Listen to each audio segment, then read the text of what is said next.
Welcome back to AniPeeps, the place where we talk about all things manga and anime related. Today I'm your host Boggs, along with me, and as usual, I have my two co-hosts, Boom and Mighty. How are you guys doing?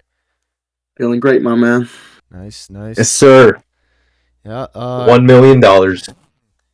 you guys can't tell already by the thumbnail or the unique screen we have here today.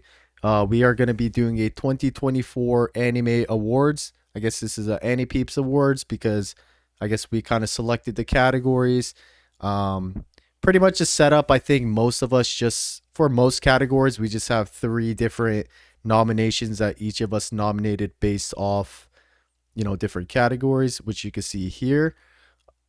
Um, yeah. So first we have best OP, best ED, best VA, male character, female character, best ship, best visuals, biggest tearjerkers, biggest letdown, hidden gems, episode of the year, seasonal rankings, and then our individual top 10 new series that came out in 2024, as well as our top 15 anime, not limited to new series, so movies included as well. I guess there's no point of holding any of us longer because I know we're all kind of excited to get You things know, going. hyped Uh, to see your guys' nominations as well, man. yeah, yeah, same. I got a quick spoiler here and there, but definitely forgot about most of them already. Mm. So yeah, I guess without further ado, let's get started. I guess we'll start with the best OP. So I guess I'll go through my three nominations first. Sign by Aimer. This was the opening for the Spice and Wolf, the new Spice and Wolf series. For the other one, it's Running in My Head. This is from Code Geass, the Rose one by Miyavi. And then my final one is Ambivalent, the OP for the second core of Apothecary Diaries by Uru. And then next up, we got Nice. Boom.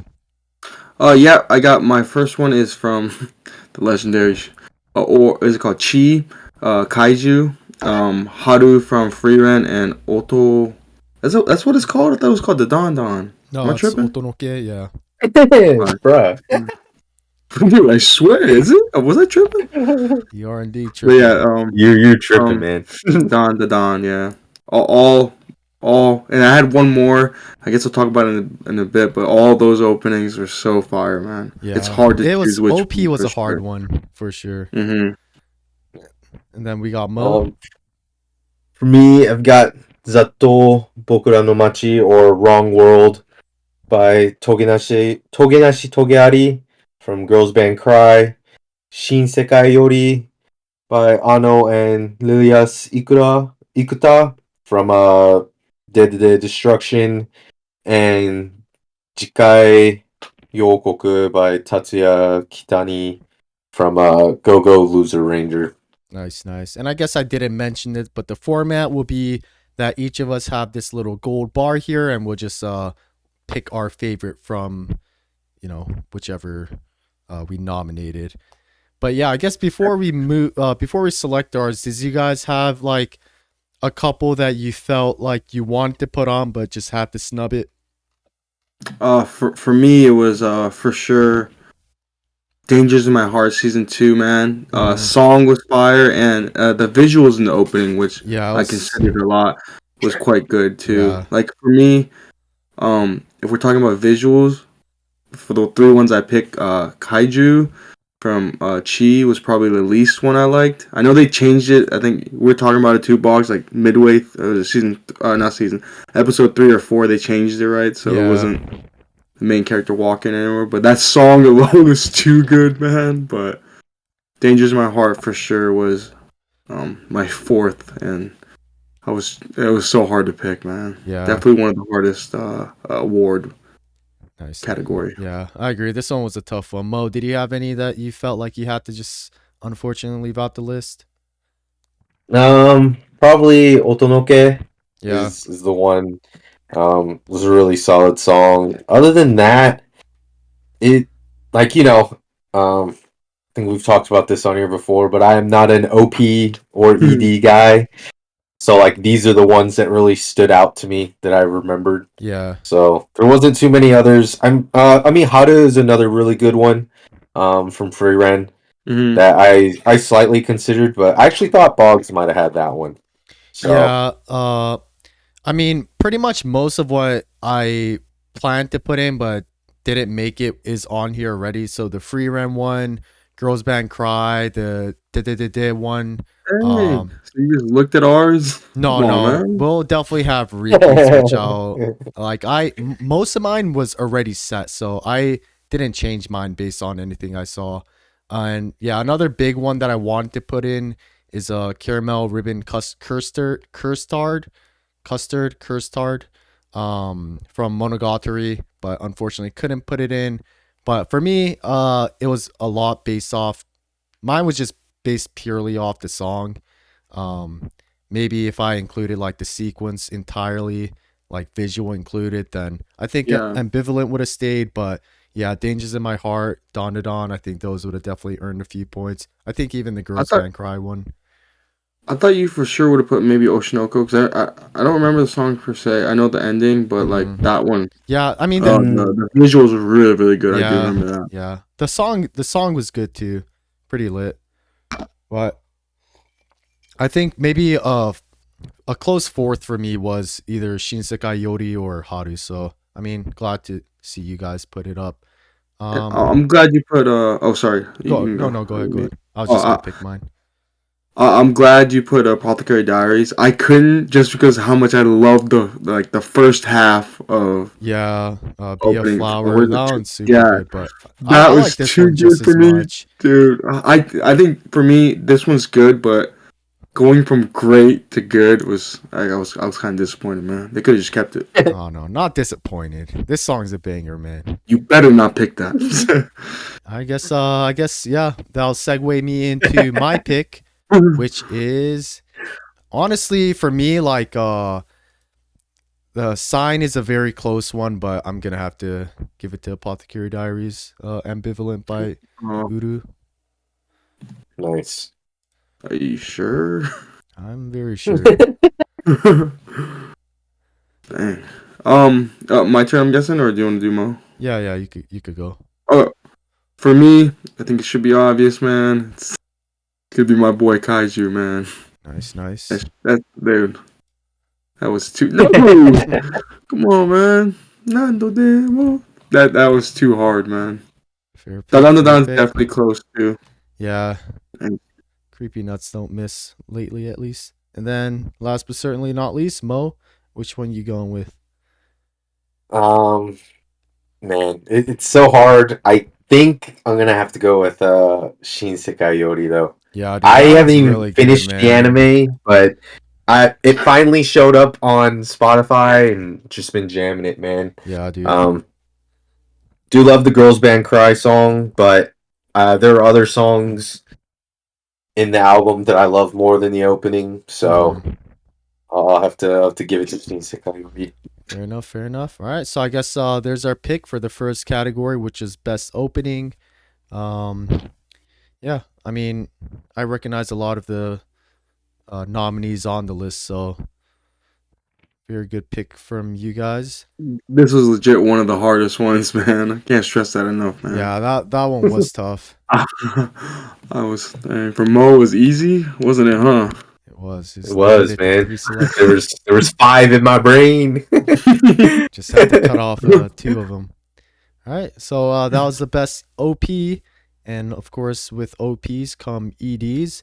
So for EDs, we have I did Twinkling at Ash or Kira Kira no Hai by Regal Lily, Meritocracy by Rorurai, um, and yeah, Twinkling Ash is Dungeon Meshi. Next one is Whisper Me a Love Song, and then my final one's Hidamari by Miss Uja from Tsuma Show. Nice, nice. Mine is So Precious, Eurocamp or Layback Camp, Burning, Oshinoko, and I don't even know how to say that, dude. Poria, Guess. go to DDs, man. What is Aporia from? I don't even fucking remember. No, I'm just kidding. Chi. My boy, love Chi. Yo, I'm telling you, dude. You gotta listen to it, man. I have. I All right, know Bog Mo. won't fuck with it. Dude, For for real, I me, forgot for a bit, dude. Have to look at the picture. A um, picture giveaway at least. so first one is Every Second by Mina Okabe from Hananoi-kun, to Koi no Yamae. And then next one is Kuhaku to Catharsis or Emptiness and Catharsis from Girls Band Cry again. And then Odd Numbers by the Umeda Cipher from Fable. Nice.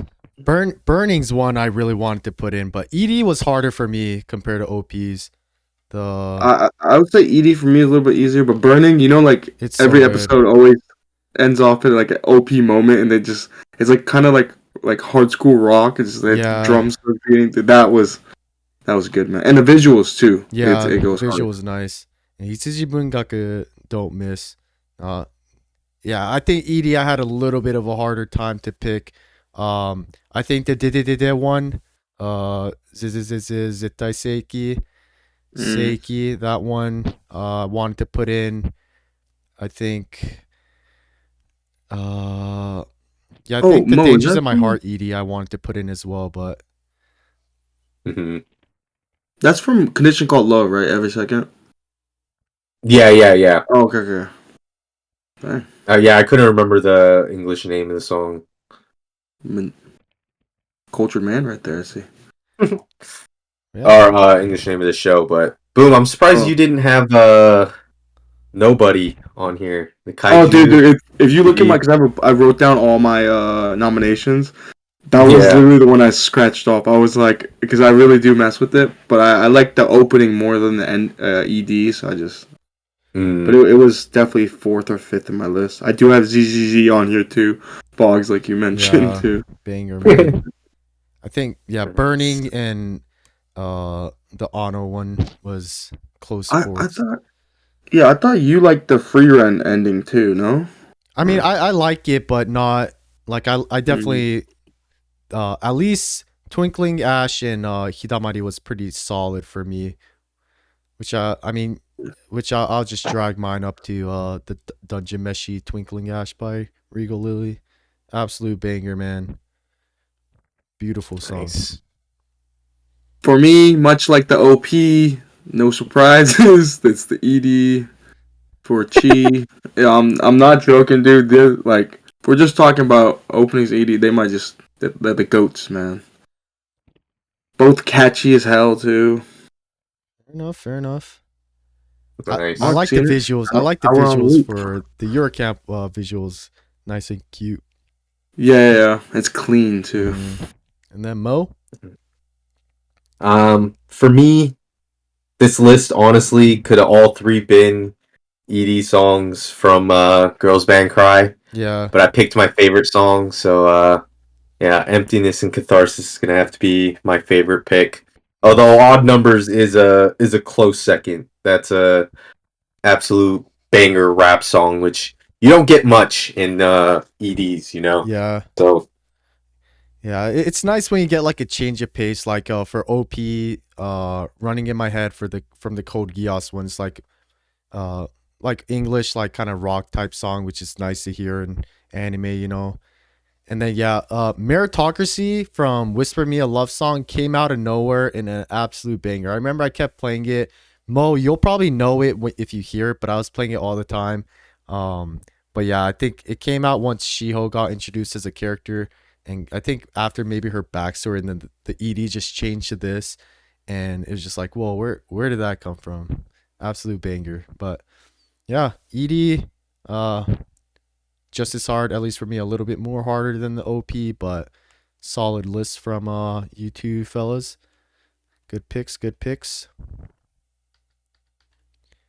And Pretty then clutch. Nobody picked the same row. Not planned at all, but yeah, just works out like. no repeats so far, which is nice to see. And scattered as well. But we'll see if that changes. We'll see. So with best ED done, next up we got the best VAs, and here is our nominations. Um, my first one is Kurosawa Tomoyo, who played Kumiko from Sound Euphonium. Next one's Fukushima Jun, who played Kazuma from Konosuba. And then Wakayama Shion, who played Momo from Dandadan. Yeah. Nice, nice. Fuck, I'm gonna butcher these names, dog. Box, help me out, dog. First one we have Toyama Nao, who played Shimarin from Eurocamp. Ano, who sang a lot too and voiced Oran from Didididi. And then first, Morikawa first voice acting job as well for Ano, which is Banger. clutch. Yeah, yeah. She killed it for her first VA Uh, role as well. she fits. Her personality fits that Yeah, it does. Like, character's personality, so it was yeah, clutch. almost like goofy type. But Yep. and then last but not least, Morikawa Toshiyuki, who played Paul Grey Rat from Mushoku Tensei season 2 And he part 2. also, yeah, and he also played Asfa from Yeah, Witches and Beasts. yeah. Yeah, and then Mo. He also was the I think I don't know his name, but the Demon Slayer, like not Kingpin, but like the guy with the diseases on his face, the good guy. Oh yeah, yeah. Boss. Their Yeah. like leader. Yep. Yep. Gotcha.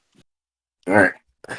For my picks, I had Ueda Reina, who played Chinatsu from Blue Box. Hayami Saori played Nakakura Rin from Giji Harem, and Sakura Ayane, who played Shiratori Aira from Dandadan. We got 2 overlaps in shows. We got 2 Dandadan ones here. Yeah, I mean, at least for my pick, I picked Momo's VA, Wakayama Shion, because I think her voice just really matched Momo so good. Like her personality, I love her kind of almost like screechy, because she's kind of like a aggressive character. I thought that fit really good, and also like first I noticed the previous season for Too Many Losing Heroines, like Lemon's voice was very unique and stood out, and like I really liked her voice a lot. And then she ended up playing Momo, which was nice. And then Kurosawa Tomoyo, she for Kumiko, I just picked that based off performance. It was like a very emotional season, and the very emotional scene was definitely a big part of obviously like the direction in the anime, but her voice acting just cranked it up by magnitudes. And then Fukushima Jun, just because Kazuma's Kazuma, absolute wild character, and Konosuba wouldn't be Konosuba without him and his craziness. So just to show my appreciation for him and his character, I had to put him in there. Dang, OP. Kill your vibe, Mo. I just mess with these voice actors. Sound good. Oh, fair enough. Hey, that's valid. Unless Mo wants to say something, I'm ready to roll. Okay. I guess. I mean, I'll talk a little bit about mine. I mean, I don't know about Ueda Reina's previous roles, but felt like her voice really fit Shinatsu super well, capturing that like good girl next door vibe. Same with Ayane. She's the voice actor for Iroha from Snafu. So kind of that like high energy, kind of gyaru, like overconfident, um, high school girl. I felt like she captured Aida really well, having that attitude, but also still having a little bit of like a soft side too. And then Saudi's was easy, an absolute masterclass from her, displaying so many different personalities. So Nice, those are nice. the reasonings behind my picks. Yeah, I remember you told me about Iroha, and once you mentioned it, now I could definitely hear it. Yeah, because I was listening, I was like, dude, this sounds so familiar. Like, Hmm. I gotta look at who this is. And then when I saw, I was like, With very nice. VAs, most of the time, that's about to the extent to where I get to where it sounds very familiar. And once I look it up, it's like, oh, okay. But for me, I have a very hard time unless it's like a very obvious one where I'll hear someone and link it back to like a VA or a character he or she did. But yeah, definitely Yeah. can't unhear that one now. Um, Wait but till you realize Okaru and Tanjiro are the same voice actor. Yeah. Also, Mo, when you were saying that, I looked up the Chinatsu voice actor. She also did the I don't know if I forget little sister, little cousin of Shinobu. I forget her. Oh, that's right. Kanao, Yeah, kind I of think her name similar, is. like innocent, like quiet, Yeah, yeah. kind of type, but yeah. Mini Shinobu. All right, I guess we could just put our votes in. Mine will have to go to a lot of these. I just did the top three. Some I have a winner that I know, but I'll give it to Mhm. Kurosawa Tomoyo just because her performance with Kumiko is a absolute killer role. For me, man, the Sim for Ano, man. I gotta go with Ano, man. All right, I thought she absolutely killed it too. and then Mo. Thanks. For me, I mean, as I already alluded to, masterclass performance from Hayami Saori. So No it's surprises. got to No be her. surprises. Yep. I know Mo's a big fan, so that one I could have seen coming.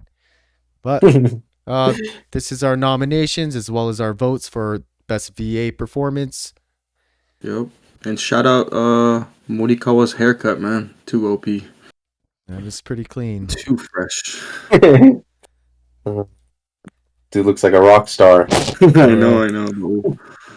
All right. So with OP, ED, and VAs taken care of, now we're getting into character territory, and we will start off with best male character roles. Okay, I Oh, think this dang. is our first double Oh, nominations we see today, I think. So yeah, I guess I'll start off. I did Rudius Grey Rat from Mushoku Tensei, Yukiya from Yatakarasu, and Kazuma from Konosuba. My nominations were Rudius from Mushoku Tensei, Hiroshi from Dead Dead Dead Demon Destruction, and then Kyo from Dangers My Heart. Nice. nice. Did Masachika from Alia hides her feelings in Russian. Hizutome-kun from Shangri-La Frontier, and Andy from Undead Unluck. Nice. I think Boom's for this category. I think Boom's one was close to expectations at least. Like I What know that mean? I Okay, knew bro. Big Bro Hiroshi was gonna be in it as well Yeah, as he's an Kyo. OP character, So man. He is OP. And Rudius, man, it was good to see him again. It's that epic. Yeah, but I really did like this season too, and yeah, he always killed. this is a big season for him and his character. Mhm. This was a really hard one for me. I think this might have been the hardest category for me, Hmm. just because I tend to focus on the female characters a little bit more. Yeah. Um, and then just I don't know, nature of some of the shows, the main characters aren't always the greatest.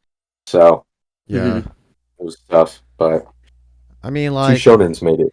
I can't say much about Moe's 2 just because I haven't seen it, but I think Kyotaro from Dangers in My Heart's a really good pick. Like his character Yeah. development in season 2. Especially this season, right? Yeah, Especially towards the end, dude. yeah, Still goosebump grinning right now, I dog. Thinking know. about Yeah, like crazy character development and yeah, big played a big part. Obviously, half a big part in how season 2 ended. Yeah, Move Hiroshi that was a John over Chad. before I change my mind, man. Move it over there before I All right, change my mind. we'll start ahead with Boom. Don't care about order no more. Yeah, it don't really matter. But yeah, Masashika was good character too because he was, obviously he's super good to Audia, but he also had his like pretty cool moments with I forget what scene, but it was this scene where he kind of smiled. He couldn't control his emotions when he was battling like his sister. Yeah, He was a Chad. yeah, and I think that's my pick for this category. Yeah, like you said, just a Chad, always Oh, there to help Adia, but still has his like cool and epic moments. He's seems like just kind of a slacker dude, but he's actually super smart. Or I mean, he is a slacker, but he's actually like super smart and knows how to get shit done. So He likes to be behind the scenes, kind of. yeah. Nice pick, nice pick. This one was one I came in kind of undecided, but yeah, I think I'll just go with Rudy, just because Nice, pretty nice. big arc, pretty big season, and we'll probably talk about it a little bit later in regards to how this season went. But uh, definitely dealt with a lot, and just the fact of him clutching it for Roxy definitely gives me good reason to put him up And there as the best male character for this year. he went through like a lot too, you know. Yeah, I guess yeah. we'll talk about that later, but yeah. All right, nice pick and selection, fellas. And then Mo, before we keep moving on, for the OPs, I forgot to say this too, but I know I dropped Go Go Ranger, but I remember the opening, like the visual and the song were bangers, dude. I do remember that. I just want to say that before I forget, Nice. man. Yeah, that Nice, is a nice. fun song. Like I love how Like when he was the kids' dancing, dude, it was voices. so lit. I like the kids' voices kind of being brought in, like kind of showing the Power Rangers for the kids, man. You said this was for OP. Yeah, it was Nice, for the nice. opening. Gotcha. Yeah. Yeah. All right, so that's our male character nominations and picks. Next up, we have female characters, and for female characters, I guess I'll just go ahead and show it. I don't think we limited to any like waifu or anything related like that. I think it's pretty much everything balanced. If it's like a maybe not the best character but a super waifu, you could have picked it. All based off each of our own discretion. Um, at least that's how I did it. But yeah, my first pick, and I guess our same another duplicate between me and Boom. My first pick, Mao Mao from Apothecary Diaries, second core. Kumiko from Sound Euphonium season 3, and Free Ren from the second core of Free Ren Beyond Journey's End. Yep, and my nominees are Mao Mao from Apothecary Diaries, Anna from Dangers in My Heart, and Roxy's from Mushoku Tensei. Nice. I had mad tunnel vision Whoa. on the newer seasons, man. So Yamada and Mao Mao both kind of eluded my mind, but I have Chinatsu from Blue Box, Emilia from ReZero, and then Akane from Oshinoko season 2. For I yours, could have I figured you said. Amelia and Akane would be on high Yeah. probability. I thought you were more a Hina fan, right? No? That's Yeah, wrong. that's where I kind of feel like a fool, but Oh. I do Come on, bro. I like her character a lot too. Like Yeah, they're both Good. equally as good. Yeah. yeah. I think because I was tunnel visioned on her VA, I put her in this. It was Gotcha, gotcha, also gotcha. because I think when I originally selected this, I didn't get to the part with Hina yet, Oh, as okay. well, which kind That of makes sense. swayed and changed my opinion a little bit. But I mean, I stand by the Chinatsu pick to a certain Yeah, yeah. degree. Yeah, Happy. One of them is showcased for sure. get a flop both ways easily. I think Anna and Roxy, which Boom has on, is one I really wanted to put in, but Yes, sir. uh, kind of was set with my three at least. I mean, Mao Freeman Mao, was good too, yeah, man. Free Ren just super cute with kind of like the picture you see Hmm. there. She could be kind of goofy at times, but super OP. And I think especially with season 2, she was showcase a lot of her skills as well as kind of obviously like her and Fern's moment. Mao Mao is Mao Mao. She's been great. I think season 2, or not season 2, but the second core was a big one for Mao Mao, especially with her kind of dealing with her father issues and kind of Hmm. giving him a nudge to go back to the red light district for her mom. And Mao Mao was kind of pulling the strings behind all that. I think Mao Mao is probably one of the best like female character in recent times, and I think she'll be, I mean, if not already like a fan favorite along with Apothecary Diaries itself. I think Apothecary Diaries as well as Mao Mao will be a show and character that'll probably age well over time and probably just keep growing the fan base. And then yeah, Kumiko, um, obviously main character from Sound Euphonium was season 3 the best season, and this scene showing here just the character development of Kumiko this season, and kind of her showing her strengths and leadership. Absolutely masterclass in writing and character development. So I guess I'll just pick mine. I mean, you guys could discuss yours a little Hmm. more if you want to, Yeah. but I want to Dang. give it to Mao Mao, but it's hard not to give it to Kumiko. Oh, that was swaying me, man. For me, everything Bog said for Mau Mau was spot on. For Anna, man, I think this season was so peak for me, man. Yeah, She dude. had like all of her jealousy moments, and then the ending just made it so much better. Hmm. But Roxy's back, man. I was too Dude, hyped I for that. know But when I Roxy. gotta give it for Roxy, man. When she came back, I dude, I was know, so hyped, man. Even this picture, look at it, man. It's so goated, man. dude. When Roxy, because There's it's another been a twist. while since we've gotten What? Roxy, dude. And Roxy was kind of getting singled out, about to die. Rudy Yeah, comes, and then Roxy, yeah. Roxy won it.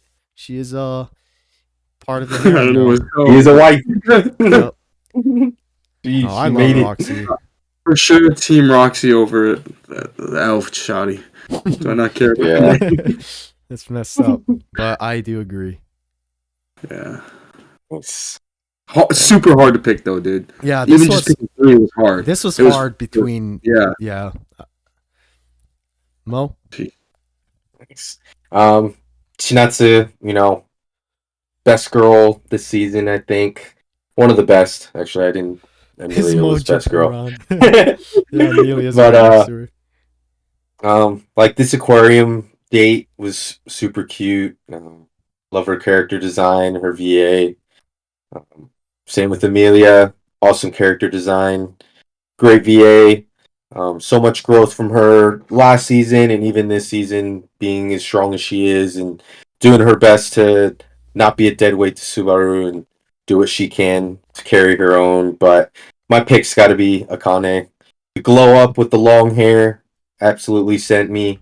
Her performance in the Tokyo Blade was awesome, and then even her being strong enough to kind of confront Aqua and tell her, I'll be your ride or die. We'll find that person and we'll kill him together. Yeah, Akane She's is like a she's strong goated, man. character. Yeah, that's a good Yeah. point. I Amelia do like too. the here too. Yeah, and even like her character design within the play is very clean. She Yeah. snapped Tokyo in that, Blade. dude. Yeah, For real snapped. her and Kana going band for band with the acting chops. Real man.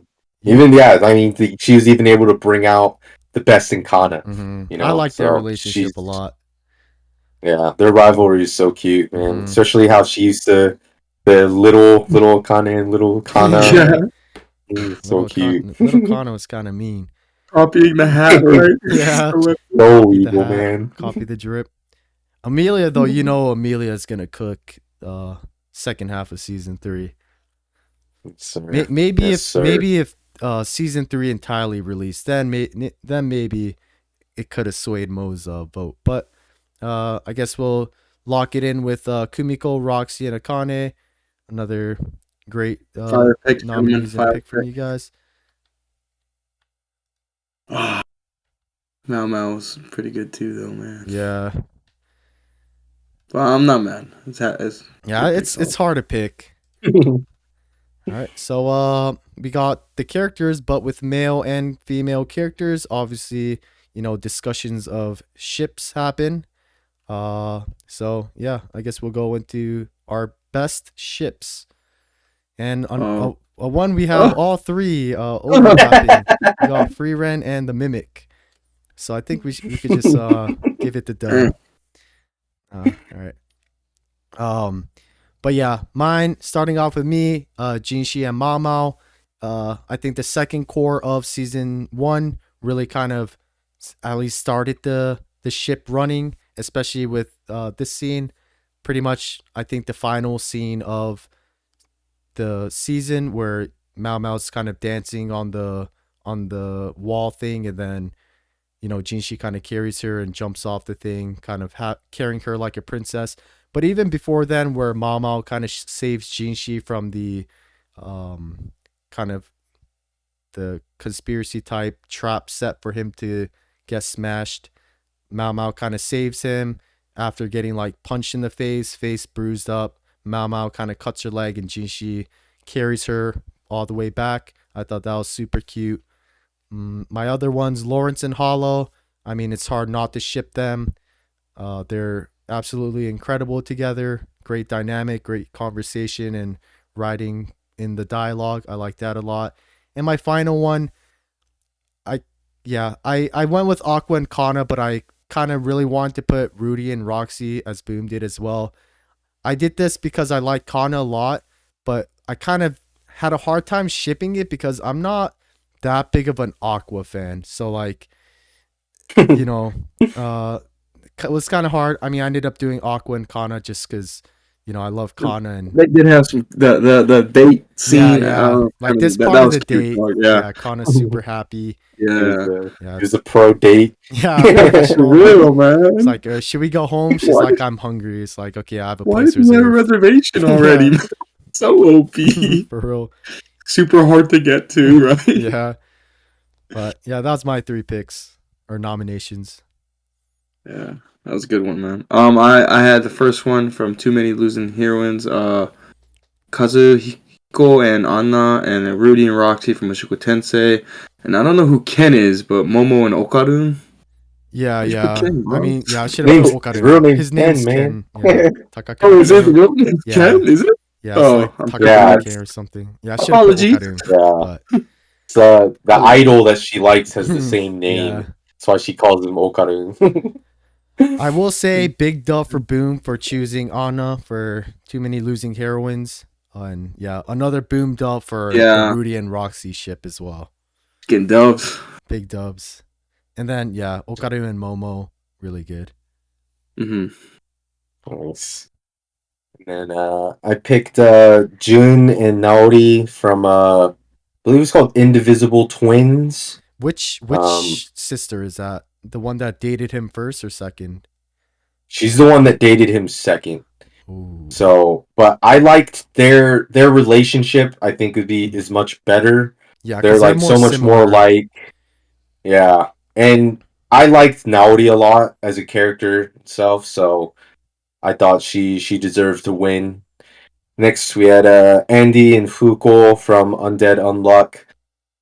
They don't really start as a couple, and I don't know if they ever will, but like they do have a very interesting dynamic because Fuko's power is like anyone who touches her gets like bad luck inflicted on them. Mm-hmm. But since Andy's undead, like no matter what happens to him, it'll never hurt him in the end. So they utilize that power to defeat people and I do see, I different see. things.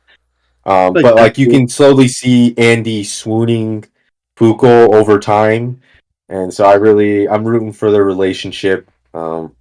It's they could be a very cute couple, especially like when they kiss and stuff like that. Fuko's like super like shy about it, Wait, so the and relationship's already kind of starting, or like, kinda like they kiss, but it's because like the more like intimate the touches, the bigger the unluckiness. oh, So like at first it was just him touching her hand would do a little bit, but then like there's a part where like he touches her boobs and then it's like a bigger one. And then like when he kissed her, I think he brought like a meteor from the sky and stuff like oh that. my So god. it's just like it progresses. So there's like kind of like a comedy aspect to it, but yeah, I see, I he can see. take it. And then Nice. my last one is Yumiko and Chika from Uh,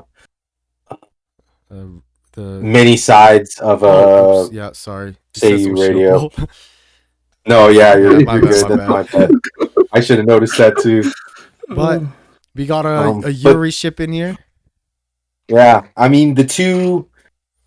When the show first was announced, it looked like it was going to be a Yuri show. It's not really so much that they start out as like almost like enemies, Yeah. as one being outward facing VA and the other one not being. But slowly they get closer.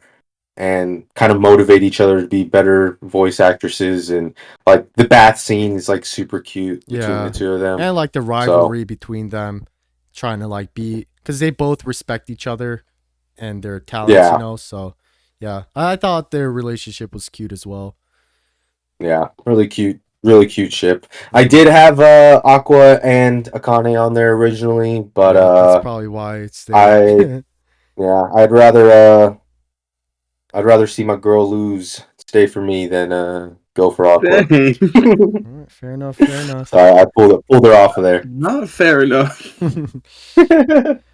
But yeah, I mean, Team Kana, so glad we don't see Aqua and Memcho. That would have been weird if I put Memcho X Aqua. yeah, we should add all three in here. Mo, you want to start us off with this one? Yeah. Oh man, this one's really tough, but I think I'm gonna have to give my top ship to Jun and Naori. Dang. Okay, okay. Yeah, Nice pick. Nice pick. I don't know. I didn't watch enough because I kind of stopped after like 3, 4 when they started dating. So I only got the taste of the Yeah, other sister. But yeah, I do agree. I think they're a bigger match, especially because she's more like the movie nerd and has a lot in common with him. yeah. And she's just better looking, man. She got two Uh-huh. big reasons over her sister. Hey, Dang. man. Sometimes flat is justice. Guess I'll go. I'll just go with I'll do Mao Mao and Jinshi just because Nice. I mean it's Nice. probably gonna happen. Like I want to. I'm inclined to do Hollow and Lawrence, but you know that's like pretty more likely. That's I mean it's already kind of happening. So this is the Apothecary Diary one's still beginning to blossom. So I would like to root that one on. Nice. Dang, mine just completely opposite. This one's already happening. Is happening. I got Roxy and Rudy, man. That's too Nice, nice. much. And she don't have two big reasons that epic. Hey No, man, she is the epitome of justice. she is. But that's okay, man. I agree. She's definitely the most shippable of all his wives and potential future wives. Although if Future he wife. does get that the Japanese girl, man, Oh, that the that's one that one I can got get isekai behind. too, right? Yeah. Yeah. I mean, I've been rooting for Roxy since her first introduction, so I'm just happy that Oh, she won. So I mean, winning. Still, no, she don't got a kid with Rudy yet, at least. So she will. She will. hey, hey, Who do you hey. think Anna is, dog? Blue hair. All Come on, man. right, good picks, and nice winners on our list so far. That was best ships. These back. And then with best ships completed, next up we'll get Ooh. more into the anime itself. And with that Yikes. said, we will be starting with best visuals. We got Dang. 3 Ooh. of the same Dang. nominations. So I guess we could all kind of talk about too many losing heroines. No, and we got Oshinoko Yeah, too. double Oshinoko. Funny too, because Dang. Oshinoko was I think fifth for me. But yeah, too many Yeah. losing heroines. A1 Pictures cooked. I Dude, the think we Dude, were quality saying was visually so this good, one was man. just so nice. it's like a movie, dude. Mm-hmm. Legit. Every episode. Yeah. Even like the small stuff, like the background looks so realistic, you know? They Yeah. for real cook, dude. I think the environment really helped. And also kind of like the tone in it, which you can kind of see it in this picture. It's not like a muted color, but it's I don't know. It's not Yeah, the I mean same like they're shading with like the contrast with the sunlight and the Yeah. shadows and stuff is done really well. Like even when they're outside but like under the trees and stuff, like they Mm-hmm. did a really good job of making the forefront pop and look And so crisp. they killed it with the lighting as well. Uh, like this kind of reminded me of Hyoka. I don't know why. Probably because both visually great, but yeah, the lighting was really Ooh. good, and yeah, it was hard not to nominate this one. I And was surprised you didn't have a Shoshimin. on here. Yeah, I think so. I guess it'll be a good time to talk about visuals because visuals like a very broad one. It could range from like, I mean, maybe not character design, but details in each scene. Maybe if we want to talk like animation, there's a lot of ways to do it. I kind of like chunked mines into it, and then yeah, Too Many Heroines was close to the Shoshimin one because Shoshimin also pretty close to this in regards to like very cool lighting, and Shoshimin also has a lot of very nice scenic ones, like scenic I guess screen caps you could get. That's really nice and clean. But yeah, I had Makiroin took that one for me. It was hard not to. Um, and then I guess I'll do my two. Mine was Elusive Samurai, Nigejules no Wakagimi from Cloverworks, and then Hibike Euphonium Season 3 by none other than Kyoto Animation. Nice. For my other two, it's Demon Slayer, but only the scene where MJ was walking, dude. That was epic. For real, wasted their whole budget and planning for that scene, man. And then And Oshinoko, primarily talking about when Aqua went like dark mode and then snapped during the play, dude. Those visuals were crazy, dude. And I remember, I think I was talking about both you guys, maybe Boggs, like as we're watching it weekly when they like it was just like a random side. It wasn't a random side character, but one of the other characters had an OP scene too. Yeah, he was the one And in yeah, season 1 that acted with Kana and kind of ruined the show, right? like that animation yeah, was crazy, They dude. yeah, It they was like, it was went more like a power up, you know. yeah, dude. They went really really hard during Mm. the play, nice. the entirety of the play. Like even season 2 starts off with like the camera being in the crowd of the play, Yeah, and they yeah. kind of I start even like, announcing the characters. you know, Like when they it puts you in the scene. I think towards the end they did the same thing, right? Where Hmm. they're you could watch the play, but like it looked from farther back, like you're sitting down. Yeah, That was epic, dude. and then Or they that started bowing at them. That yeah, was lit. yeah. And like even details in that, like you could see like a tiny character bow with like the camera showing the big screen of them bowing. And that Yeah, was only like the first, maybe not first half, but like a little bit more. But even like the second half of season 2, with it was pretty Ruby focused, but Ruby kind of spoiler alert, but finds Aqua's past life skeleton, and she kind of goes evil mode and her eye color changes. yeah, That scene yeah. was great. And even when they're shooting the music video, yeah. Oshinoko was also a hard one not to put in, but Yeah, I mean, like you guys alluded to, like they just did such a great job of capturing the character's aura. yeah. Like the with Kana when in the scene that's in the picture there when she's fighting Aqua, where she allows herself to be the main character of the play and take the attention. Like it's the contrast of how she was before and after was so well done. So like yeah, it's just they absolutely killed it with the play. And then look back, I just really like the art style of it.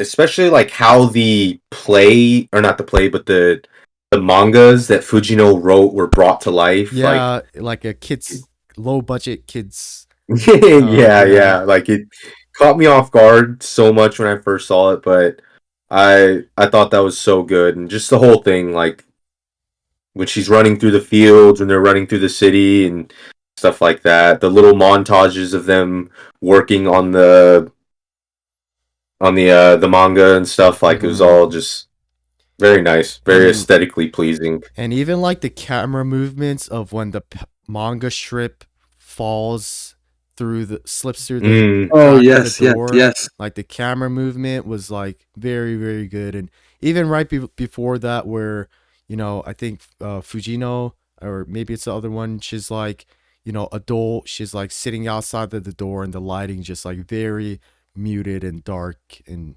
because it's like a pretty depressing scene. But yeah, look back was also like just a It visual was my treat, number man. 4 for me, man. Yeah, it That was was, really I'm good. glad. I'm glad one of you guys put it in your Yeah, nominees, man. I'm Well also glad deserved, to too. see it here. That's a hard one not to put in. And then I guess I didn't talk about Elusive Samurai, but yeah, Elusive Samurai just really killed it with the animation.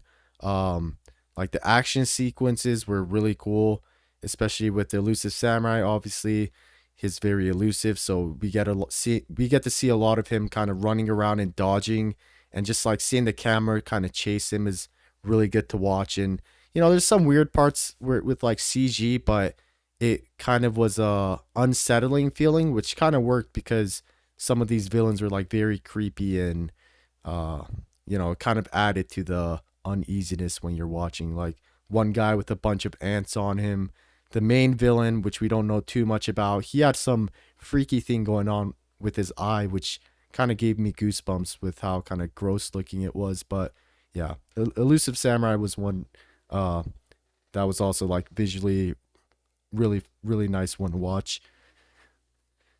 uh I guess we'll get with voting, or I guess picking our winners. um Boom, you want to start us off? Yeah, I can. For me, definitely a close one with the MJ walking, but That's one I would scene, have to man. go. I think I had to go Oshinoko, man. That smacked, dude. It did. 100%. And it's not just one scene; it's like the whole.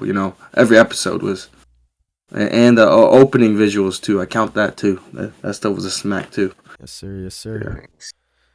Mo. For me, it's gonna be Look Back. Yeah, It's absolutely beautiful film. If you haven't seen it already, go and check it out because I believe it's on Prime Video now. So Oh, nice. now's a great time.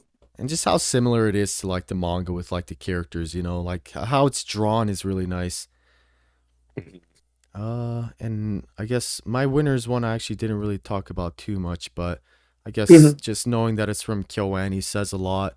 But just the attention to detail to like literally every scene.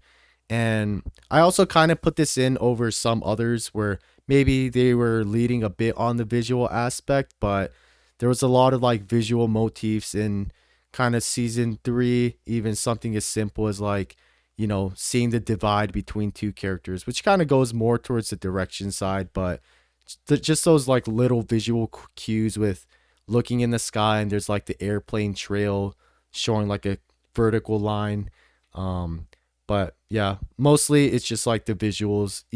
Ever since season one, it's always been like anime film quality every episode, and I chose a pretty mundane scene within the series, which a car just drives past these two characters, and you get to see like the light shift and the light kind of shine on Kumiko's face. But yeah, just the attention to detail every scene, whether it's like reflection of eyes, being able to like depict so much emotion just from like faces and body language is super good. So I'll just have to give it to Sound UFO.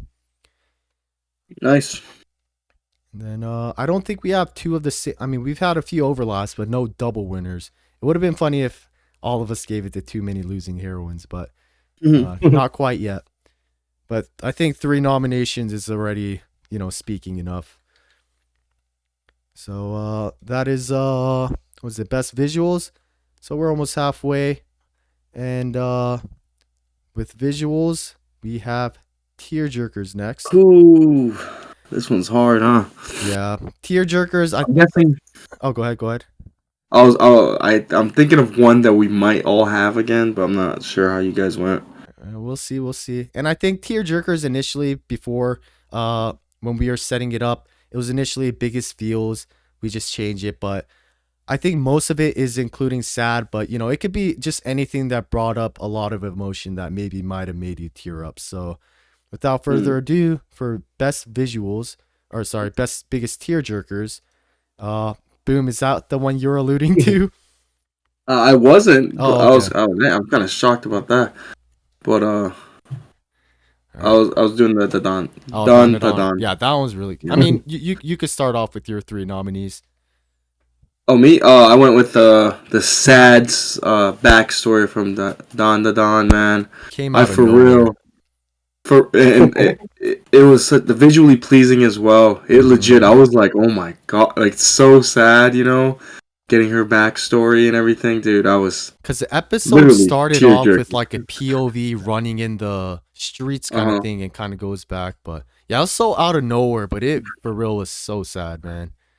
Usually, like, like, because the anime is popping right now. Usually, like, manga readers will kind of spoil that. I didn't Yeah, see anything yeah. to allude to Thank like gosh. something like that's coming. Thank goodness. Um, maybe reading it, maybe the anime hit harder or something. I have no idea, but They, that's my I first one. imagine they probably had like went the extra mile with this man, because like I'm glad you picked this picture too, because yeah, this scene was Yeah. beautiful too, man. Yes. Yes. But yeah, super sad.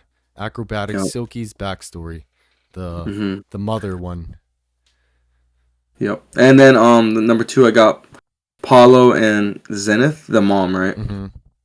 Obviously, spoiler alert, Paulo does die in this season. That alone was super sad, and it just piles on top of it because he was doing that to save his wife, and even afterwards, his wife is not a vegetable, but like she can't talk right, she Yeah, can't just like mentally think for not herself there, right. dude. Two Yeah, paint so double it's whammy in one episode too. It it just ugh.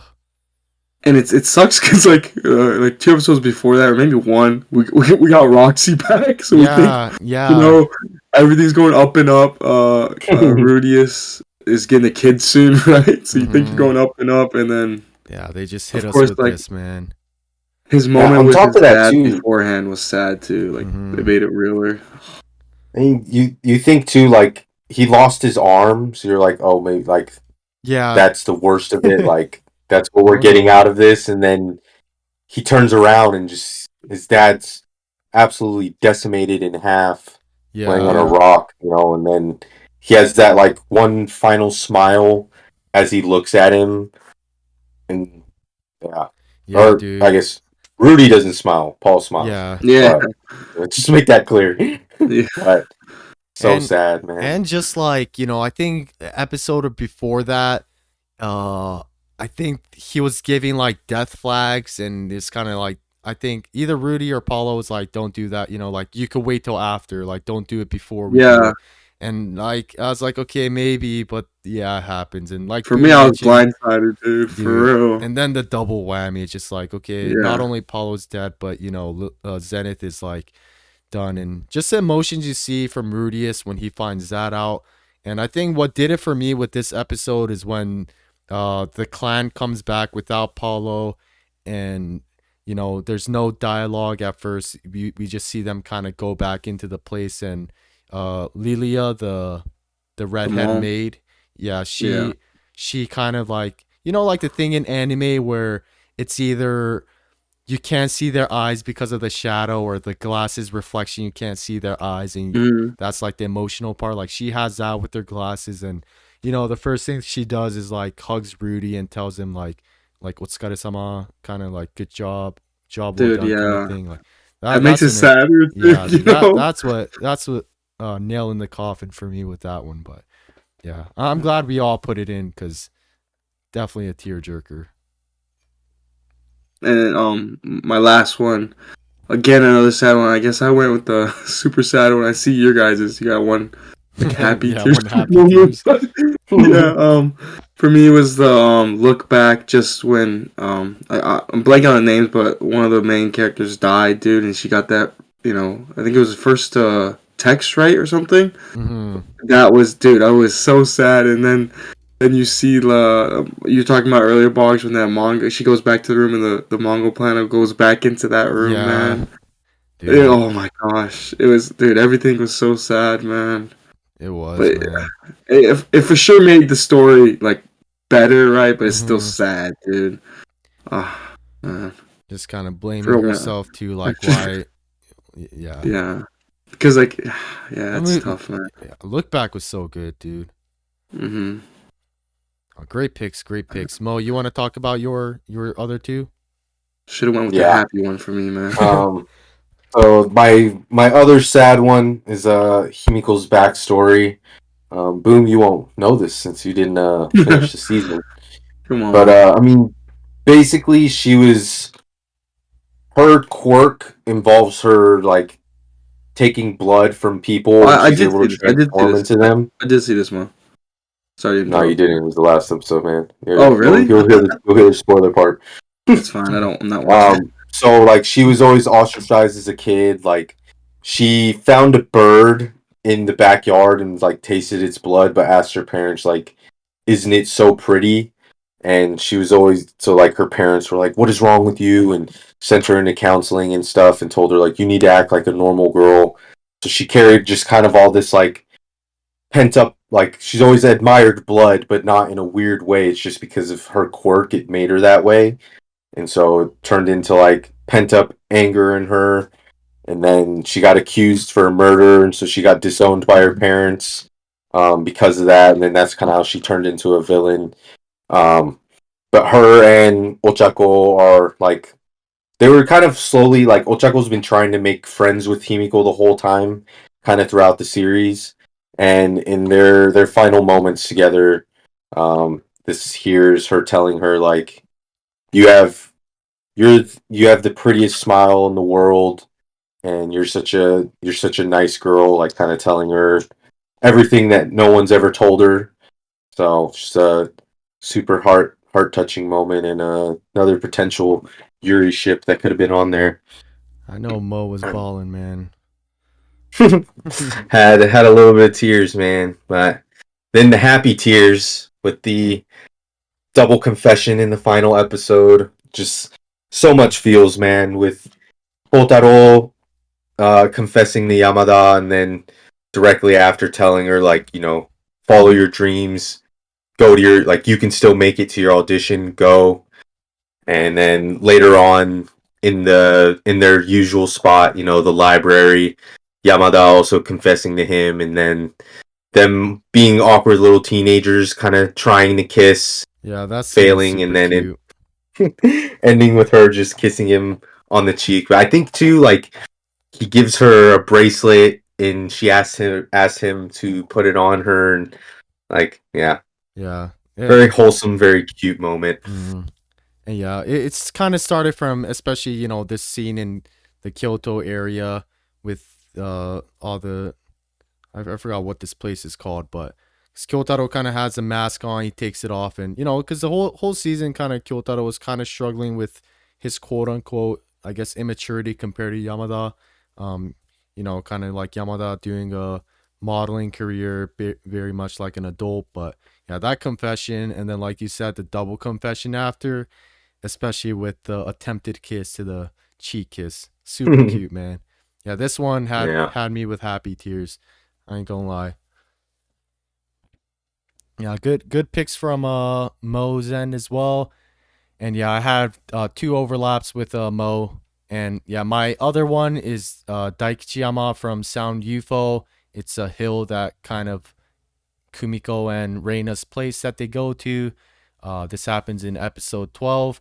After the audition, we see Kumiko meet up with Reina and kind of see just Kumiko release all her emotions. And this scene has a lot of kind of throwback homages to season 1 and 2. And yeah, just this scene, I was like legit bawling my eyes out. It was like a very very emotional episode right before the season finale. And yeah, definitely was a very big tearjerker. So those who have seen Sound UFO, I don't want to spoil too much, so I won't say too much. But yeah, if you've seen this, you know exactly what I'm talking about. 100% tearjerker. And I also do want to say that I kind of wanted to put for happy tears. I mean, I didn't get any happy tears, but was Hmm. kind of emotional was One Piece fan letters one. I kind of wanted to slip in here just because watching it just made me feel super happy. What? But yeah, I guess I'll go You want ahead. me to start it off? Do you want to? Yeah, I'll just go ahead and drag mine to Sound Dang. UFO. Um, for me, this was very, very hard, but I would say look back for me, man. That still hit, Oh, man. I And thought you were watching gonna it go in down to down. theaters, that hit too. But theaters Made was me watch extra that shit sad, man. twice. Oh yeah, I bet theaters hit harder, man. I think this is what I just said. It's like, give me vibe. Oh, Oh man. that kids. And then Mo. For me, it's gotta be the Dangers in My Heart one. Nice. We're going with the happy tier. Yeah. Very nice, very nice. Got a few overlaps. Yeah, but I know none of us gave it to the Mushoku Tensei one, but all three of us nominated. Definitely was a very emotional moment for the season, and hopefully we could go a season next season for Mushoku Tensei with much less pain, but we'll see. Great pick from you guys. This is the winners for the biggest tearjerkers category. And so with the biggest tearjerkers done, we will go to biggest letdowns. We did 3 for this one too, right? Yeah. Yeah, we did 3 Yeah. for this Yep. one. All right, biggest letdown. I mean, yeah, we could just show. Um, I guess. Oh, he was going for the neck on one of these. Oh, boom, man. This Total guy, level. boom. No, boom. Me? Um, Oh. boom. Yes. You want to explain yourself? Yeah. You want to start off and explain yourself? Yeah, I'll start off, man. Yeah, I will. First off, Shikanoko Noko Banger OP is one of the worst shows I've ever seen in my life, man. Yo. Oh, Come on, man. Also, next up, Isekai Suicide Squad. I don't know what I was expecting from the show, but it did not deliver. Third off, the show that I was most hyped for, Bartender, was absolute garbage, man. Dude, Bartender was good, man. Garbage, man. You might as well just slide that award to Bartender right now, dude, because All right, it was we'll garbage. slide yours tentatively. Tentative. I wish we could give all 3 of these awards. Man, dude, I was so let down with Bartender, man. You trying to gas it up, man? Dude, Bartender was good, man. It was a nice You like weekly chill show. am I going after Mo? You like you didn't put Go Go Ranger up here too? hey, My boy going for chill. everyone now. Go dude, ahead. I mean, I agree. Chicago wasn't the worst show I've ever seen, but I think just the hype it had built up to it. Yeah, that It definitely did played a well big the part. first. Yeah, it did well the first couple. I'd say like 4 or 5 episodes, and then it just got very stale for me very quickly. Um, I do like some of the characters in the show, particularly the main character, the blonde character. I liked her character a lot, but unfortunately, it wasn't enough to carry the show. Same with Metallic Rouge. Mm, It just like I think they would have done better if they had more time.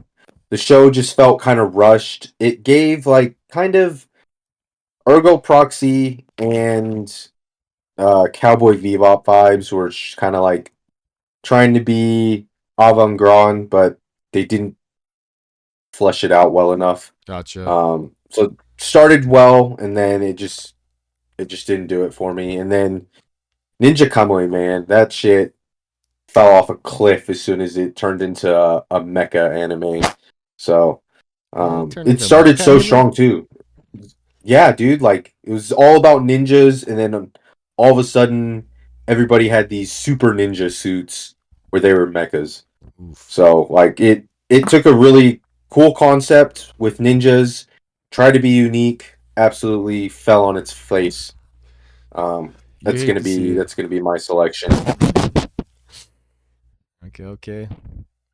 Um, and then yeah, so for me, I kind of wanted to put Shikanoko as well, but I didn't because I actually didn't like hate Shikanoko. I kind of liked it, but I kind of wanted to put it in here because I wish it was. There's so much I wanted from this show that, like Mo said, kind of fell flat on at times. But I mean, I didn't hate it at all. I thought it was pretty enjoyable, but I think the hype played a big part. The OP was popular, OP was lit. Um, but yeah, did kind of want more from Shikanoko, but I think I was much more disappointed in solo leveling. Uh, um, you know, I don't know. Like I think some people, I don't even think I'm in the minority here. Like I feel like solo leveling just wasn't that good. It wasn't bad or anything, but just knowing how the manga was like really good, I it think. was super hype too. Yeah, like the first two episodes was really lit, and then it kind of fell off, and then it started picking up again. I forget what the Red Knight is, but he kind of got a cool scene a little bit later. Again, I think this one came out last winter, so I don't remember too much of like the names or anything. But there's definitely what Solo Leveling left a lot to be desired, at least on my end. I will be watching season two. Hopefully, it picks up. But yeah, Solo Leveling was one I put in here because I expected a lot, and I like it wasn't bad or anything, but I just wanted so much more. Next on my list is Code Geass, Takano Rose. I think Rose the Escape or something. This one, in the same vein as Solo Leveling, I was super hype, excited for it, and but it just sucked because it had such a good start, kind of like what Mo was saying with Ninja Kamui. Premise was cool. I loved the characters in it a lot. Things were going really good, and then like last three episodes, just they just shit the bed. It became I don't even know what happened the last three. Like there's one scene where and I forgot to mention this. Season it came out, like I didn't talk about it at all. But there's one scene I remember where like he just kicks a dude, and he's kind of like an important bad guy, and he like kind of flies and like lands on a pole thing and gets impaled and just dies. And it's like, dude, what is going on? But enough ranting. Code Geass, great start. Loved the characters, but just the ending was not it. Last couple episodes, I feel like they should have had like maybe three more episodes or something, because the ending was very abrupt as well. And then my final pick is that time I got reincarnated as a slime, season three. I've already ranted about this in our summer video, I think, and summer and spring because it was a two core one. Meetings after meetings after meetings, which I don't mind if every now and then because I agree that like I understand that it's important and definitely will help set the stage for maybe season four with the bigger picture. But when it's meeting after meeting at like no joke, nonstop, back to back to back meetings, it just gets very like hard to pay attention as well. And but I think, oops, I think I will have to give mine to Code Geass just because of how promising it was in the beginning and ended up failing really hard. Pretty much same reason I'm choosing as Mo's Ninja Kamui. Mhm. How Bartender do you pick, say I don't know. Come on, man. The Shikaneko no Ko part where there's like what was that? I forgot what it was. Yeah, and like the Shiga Dong. 1 2, like Yeah. they're doing I too hated much. those, man. They're do- and like sometimes the 3D deers are cool, but sometimes not. I don't know. Another Yeah. one I wanted to add in here was the Cafe Terrace and its Goddesses season two, but I've already talked about that before. Season three, if it does get announced, I will be watching. Hopefully, it will be better. But this is my three and my pick. And then we got Bartender from Boom and Ninja Kamui from Mo. Yes, Boggs, it's so sir. funny that you know, bring back slime. I was chatting with a friend the other day when we went snowboarding, and he said almost the exact same thing about slime. Dude, So it is. you're not in the Yeah, minority, dude. brother. Yeah, like we're talking like half the, maybe not a third of a two core season, like episode of meetings. Like it was a lot. But Yeah. yeah, I will be watch. I still like the series a lot, but yeah.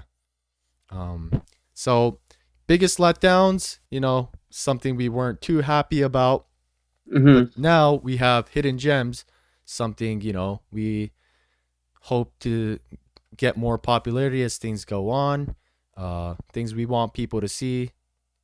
So hidden gems, uh, and hidden gems could go from many different aspects. So I'll just say it because I kind of selected mine based off three different ways of how I selected my hidden gems. Um, I did Sound Euphonium 3, with like three seasons. It's not like very hidden. And I also think Sound Euphonium is one of those series that many knows about, but it's just a series that not many people have seen. Like you could even go based off like if you go to Mal and click, even like season one even is kind of low, but if you go to like season three you go to Mao and like the number of members is like very low for something just absolute god tier. So I picked Sound UFO because it's like pretty known. People know about it. Not too many people watch it, and it's just a god tier series, especially this season. So that's Sound UFO. My next one is Girls Who Couldn't Be Magical Girl. Um, this is from the fall season. This one I kind of picked. It wasn't a masterpiece or anything, but it was really good. I liked the aesthetics of it, the character, the story. Pretty kidsy, but still enjoyed it a lot. I picked this one. It was, I think, pretty low rating and probably something that most people just brushed off just based off how it looked and the topic and whatnot. So kind of wanted to put that out there, something that's not like really really good but still pretty good that like I feel like very little people watched. And then the next one is Yatagarasu. I think it's kind of in the middle grounds. It's a really really good show, but just this is one I don't think too many people talk about, let alone know about. I didn't even know about it until it ended, and I binged it. It was absolutely goated. So yeah, Yatagarasu is my third pick. Nice. For my nominees, there are it's first one is 365 Days to the Wedding, Days with My Stepsisters, and A Condition Called Love. Nice Days with My Stepsister. Yeah. Oh, and how I based it off was I just looked how I rated it on Mal compared to like the overall Mal scores, Mhm. and I was really shocked with Days of My Stepsister do. I thought Yeah. it'd be a little bit. I think it was like a 6 point something. It was. I thought I was Underrated quite is a shocked. good, yeah, underrated. Yeah, yeah. And for me, just finishing up, wrapping up 365 Days of Wedding. I really did enjoy that show, and then Condition Called Love, man. That was a great watch, man. I don't Mo, did you finish it too or no? Yeah, yeah, I did. Yeah, good I show. just hated the male MC so much, man, that Yeah, it's kind of corny at times, huh? I hate that dude. He's just too obsessive, man. He was a Yeah. freak. Whoa. But yeah, those are my nominees for Hidden Gems. Nice. Mo. For me, first one is Ishida. I feel like this one's a really underrated one. I really haven't seen much people talk about it. I believe it's based off of a light novel, but a lot of world building. I was kind of bored at first. It jumps around like following 12 different characters or so, but it kind of all ties in together towards the end of the season. So one I wanted to give a shout out to. It's second season of it is airing next season, but Okay, okay. pretty phenomenal. Some really badass fight scenes, like super unique characters as well. Like one of them is an undead guy. One of them is a three-armed wyvern, The kind of flying, yeah. dragon. Yeah, the it's based on a like grand tournament, but there's one girl whose powers she can basically whatever she imagines she can do, and that includes like if she wants someone dead, she just has to think of them dead. So like there's so many characters, so many OP powers. There's a guy that's like he's from Japan and he carries a broken sword, a sword with no sharp edge, but he can still cut giant metal machines. So yeah, That sounds pretty absolutely cool. crazy. Yeah, it's actually really cool. Like I didn't enjoy it at much at first, but like if you're into the setting like world building type of anime, like this will probably be a good one for you because they spend a lot of time fleshing out the characters, and then it looks like season 2 is when the big stuff is gonna happen. Nice. Second one is Matou Seihe no Slave or Chain Soldier. This one is like a shonen ecchi series. Um, so it's not. It is ecchi, but it's ecchi in the sense that like the main character in this world, only females are like strong and work for. They have like a underworld place where monsters spawn, and only like females work for that, and males are just kind of like everyone's just a servant to females in this world. But he has a power where he can transform, and depending on who's riding him, he can kind of adapt their powers to him. Mm-hmm. But the gimmick is when they're done using his power, they have to like reward him in some way, and so that's where the etchy aspect comes in. um but just kind of a wacky concept. I thought it was really fun. The story's actually not too bad for being an etchy, like, mostly those are typically just purely fan service. um so I feel like this one probably goes under people's radar, just being an etchy. People just write it off, but it's actually a pretty decent shonen with a lot of really good girls in the show. Nice, nice. And then last one, I had to bring this one on because Boom's just a certified hater, but Go Loser Ranger, man. I love this one. It's actually fairly highly rated, um, but I feel like just not many people talk about it. But manga has been absolutely phenomenal. The thing I was telling Boom, like, if you're not loving the anime, like, maybe give the manga a shot. The pacing's a little better, but I think it's really cool. In this world, the there's monsters that attacked, and then like 13 years ago, they made the quote unquote Dragon Keepers, who are the Power Rangers. They came and defeated all the monsters, and now the monsters have a contract with the Dragon Keepers to just kind of have a weekly battle where they get beat, and the Dragon Keepers keep looking like heroes, but in reality the heroes are actually all like pretty rotten people. They're all pretty shitty. So it's kind of like the boys, in the sense that like there's the corporate side of superheroes Mm-hmm. and they're really not as good as they seem. Same idea, and like one of the monsters, they're called fighters, but they can transform into people. And so he transforms into a person and tries to infiltrate the Dragon Keepers, and his goal is to like kill them all.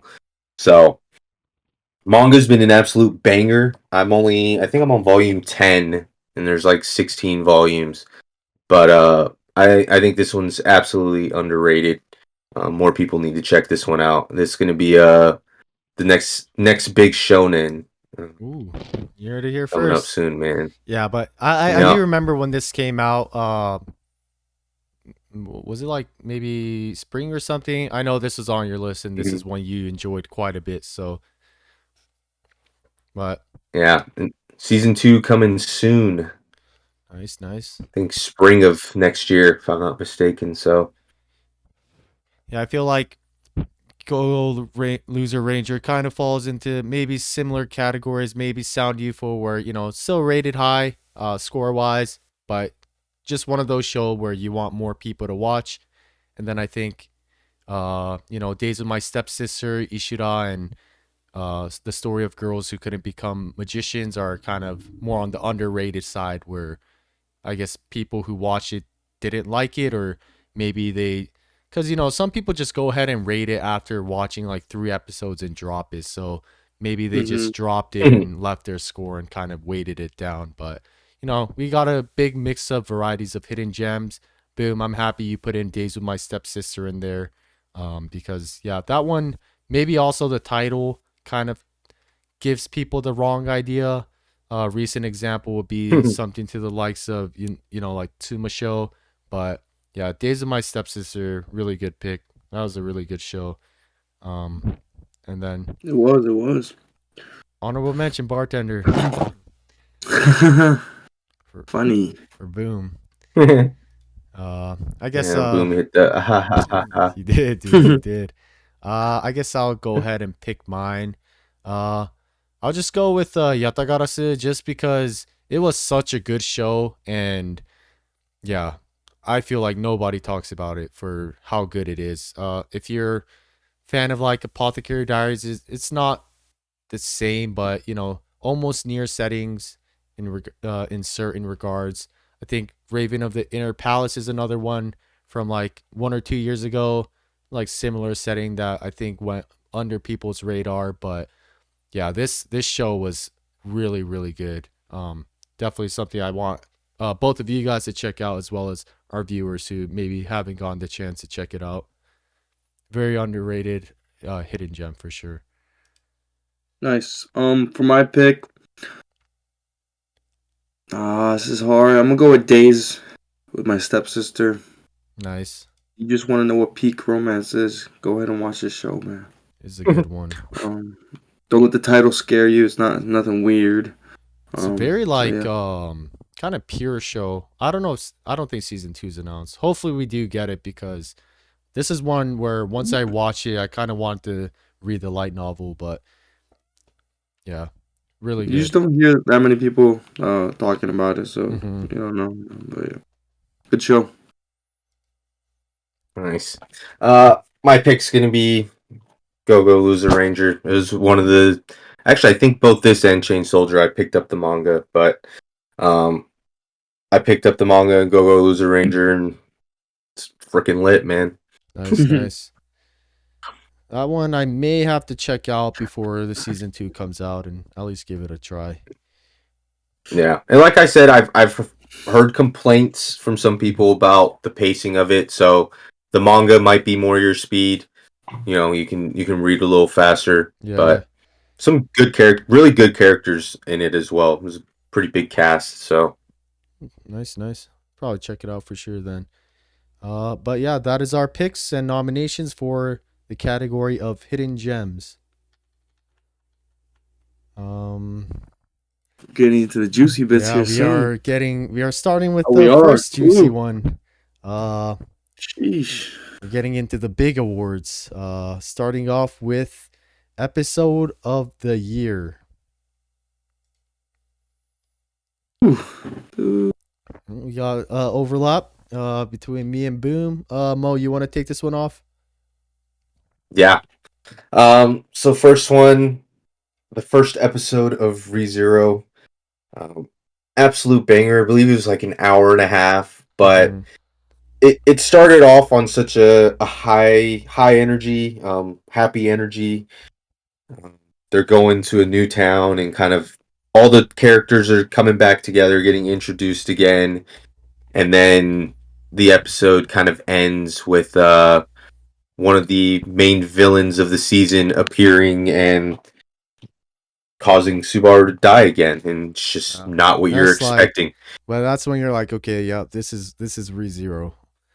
Yeah, I mean, I feel like we were so off guard too. Like it's that you just weren't expecting any villains or anything bad to be happening in Mm-hmm. the So season. early. Maybe a little scuffle with Yeah, someone, but yeah, they pull this out at the end, and you're like, oh my god! And it's just, I'm glad I waited before watching this because then I was able to start binging through it. yeah, So kind of reminiscent of the first episode of ReZero, which was a long one and kind of ends pretty brutally. But the scale of like this scene, that we see the picture of was, yeah, pretty big. So yeah, yeah, definitely caught me off guard as well.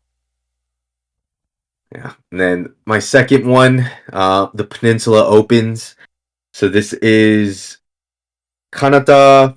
He drives a Toyota 86 that has only 200 horsepower, and he gets an upgrade from his tuner, gets a turbo, and it bumps it up to 300 horsepower, which is still pretty significantly underpowered relative to all of his competitors. Everybody else drives like Lambos and GTRs and stuff like that, so souped up cars.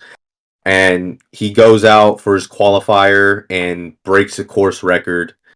Um, Absolute beast. His trainer or his coach is absolutely shook, as well as his what's it called? His senpai that's in the back with the black shirt. But just such a hype moment. The music's going when he's hitting these crazy turns. And even he says like, "Man, I wish I could have done better." And it's like, bro, you beat the course record. So East. absolutely hype. And then the final one, not an episode, but it's just a moment that stuck with me so much. Kenma's POV at the end of the Haikyuu movie. Kenma is part of the Chronicle team. Chronicle? think it's Kuroneko. Nickelzuma. Oh yeah, Nickelzuma. And the opposing team setter, and he's kind of always a super nonchalant guy. Wasn't really super into sports. Just like to stay inside and game, but his homie got him into volleyball, and he ended up kind of like he was playing volleyball because he wanted to play with his friend, and then kind of in this scene, he's reflecting in his head. It's kind of one of those like time slows down a little bit, but like he starts to actually love volleyball, and you get to see the final point of the game from his point of view when they serve over, and in that moment, not going to spoil it for people, but um, Was this that one time I sent like a clip and I was like, "This is sick"? Because I just remember yeah, saying, yeah, "Dude, that looked crazy, man." like it pans around, and then it's all from his POV of his Hmm. teammates like saving the ball, rallying back and forth, and yeah, dude, it's they Yeah, absolutely went off with this scene. yeah, that was Uh, crazy. Oh, great picks, great picks. I love the picture of the MF Ghost one. The guy looks like he can't believe what he just saw. Um, Boom, you want to take the next? Sure, yeah.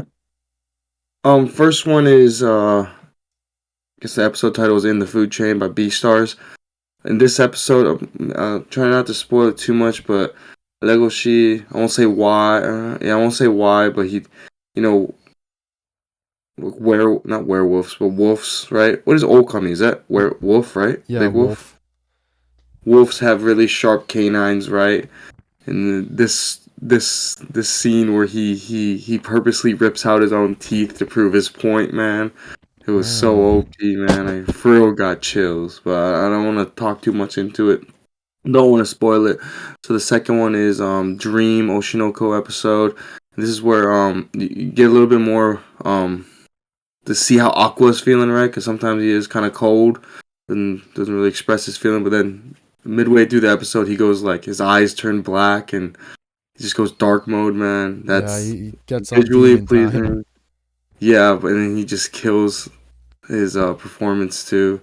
And then last but not least, Danger's My Heart, final season. I think we talked about it previously, so I won't say too much. But this for real is peak, man. Dude, it was, man. Oof.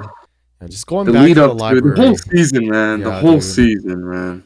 And I Yeah, liked I how it was agree. very quick. I think it was like maybe one season in between season one and two, or maybe a couple, but it seemed really quick Yeah, it was at least to get a within second one season. year, so it was definitely Yeah. nice. Yeah. Um, I guess my picks, same with Boom. Second season of The Dangers in My Heart. Final episode, we fell in love. Talked about it earlier. But yeah, like Boom said, absolute peak. I And then guess oh go ahead, go ahead. I just want to mention this. Like, I know this is the episode three, but I also liked how they did like the what is it? The episode title or Conte or Yeah, yeah, the whatever. Carte. Yeah, at the always at the peak moments of that in an episode, Yeah, right? dude. And then that little like Um, tune plays definitely yeah, like dude, enhances the feels. Because for like sure, this man. season, like you said, the whole season, like it was full of the feels, especially when There's so many that good part scenes, comes out. man. Yeah, I agree. Um, Whew, and then out of that peak season, the peak episode was the finale. So absolute 100%. banger of an episode.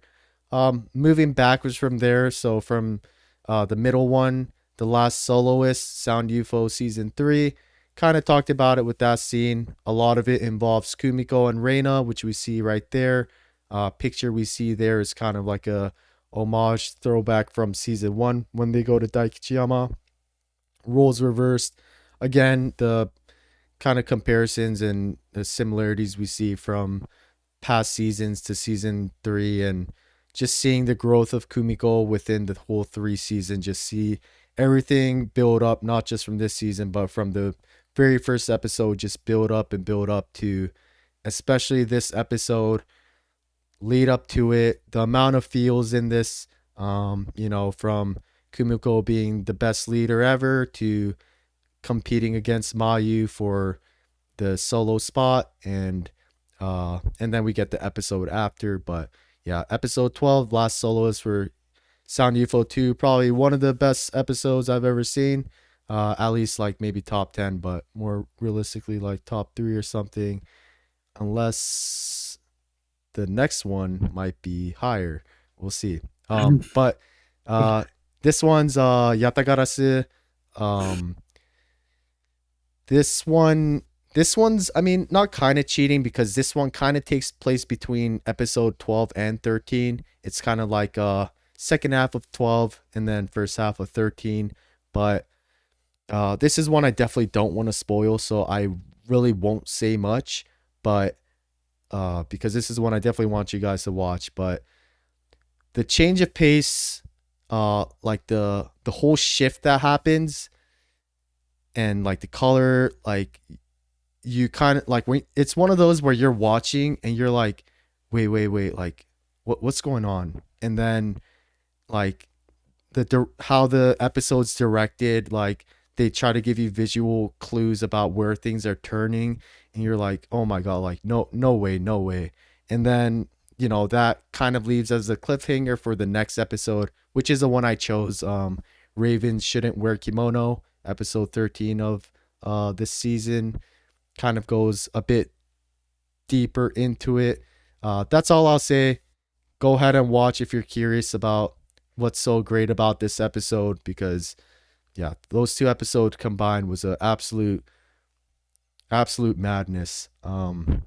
But yeah, I liked your guys' pick a lot. I mean, I only seen ReZero from Moe's, but it's hard not to put that in, especially with a super long episode, and Yeah. ReZero not being out for so long, coming back to a juicy first episode to come back to. Definitely a treat.